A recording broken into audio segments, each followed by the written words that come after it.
Hello and welcome to Do It Yourself channel. Today I will show you where to find the option on how to move a floating accessibility shortcut button for switch access to a navigation bar location in Realme 14 Pro phone.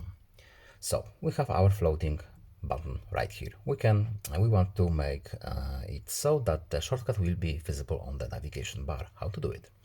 First of all, we need to go to settings, then accessibility and convenience, next accessibility, then we need to tap the interaction tab, and here we have switch access. Now, we have our shortcut enabled, we have our floating button, so we need to tap the shortcut option, then more options link, and here we have the location.